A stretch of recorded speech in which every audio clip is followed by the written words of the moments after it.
കേരളത്തിൽ നിന്നും അയോധ്യയിലേക്കുള്ള ആദ്യ ആസ്ഥ സ്പെഷ്യൽ ട്രെയിൻ സർവീസ് തുടങ്ങി. തിരുവനന്തപുരം കൊച്ചുവേളിയിൽ മുൻ കേന്ദ്ര റെയിൽവേ മന്ത്രി ഒ രാജഗോപാലാണ് ട്രെയിൻ ഫ്ളാഗ് ഓഫ് ചെയ്തത്. 20 കോച്ചുകളുള്ള ആസ്ഥ ട്രെയിനിൽ 972 യാത്രക്കാരാണുള്ളത്.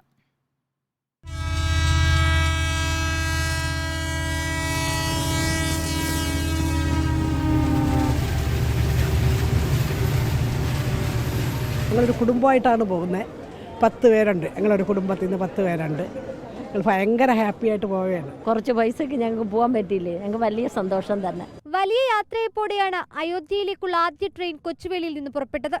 20 സ്ലീപ്പർ കോച്ചുകളിലായി മുൻകൂട്ടി ബുക്ക് ചെയ്ത 972 പേരുമായാണ് യാത്ര. വളരെ സന്തോഷം, പറഞ്ഞറിയിക്കാൻ വയ്യ. സന്തോഷമുണ്ട്. ട്രെയിൻ 12 പുലർച്ചെ 2 മണിക്ക് അയോധ്യയിലെത്തും. 13 പുലർച്ചെ അയോധ്യയിൽ നിന്ന് തിരിച്ച് 15 രാത്രി കൊച്ചുവേളിയിൽ തിരിച്ചെത്തുന്ന രീതിയിലാണ് ക്രമീകരണം. അങ്ങോട്ടും ഇങ്ങോട്ടുമുള്ള യാത്രയ്ക്ക് ഭക്ഷണം, താമസം, ദർശനം എന്നിവയുൾപ്പെടെ ടിക്കറ്റ് നിരക്ക് 3300 രൂപയാണ്. UP-യിലെത്തിയാൽ അവിടുത്തെ വളണ്ടിയർമാർ സൗകര്യങ്ങൾ ഒരുക്കുമെന്നാണ് വിവരം. രാമക്ഷേത്ര ദർശനത്തിനായി രാജ്യത്തിന്റെ വിവിധ ഭാഗങ്ങളിൽ നിന്ന് 200 ട്രെയിൻ സർവീസുകളാണ് നടത്തുന്നത്. അതിൽ 24 കേരളത്തിൽ നിന്നാണ്. ജനുവരി 30 പാലക്കാട് നിന്ന് ആദ്യ സർവീസ് പുറപ്പെടുമെന്ന് അറിയിച്ചിരുന്നെങ്കിലും അയോധ്യയിൽ ക്രമീകരണങ്ങൾ പൂർത്തിയാകാതിരുന്നതിനാലാണ് ഇന്ന് സർവീസ് ആരംഭിച്ചത്.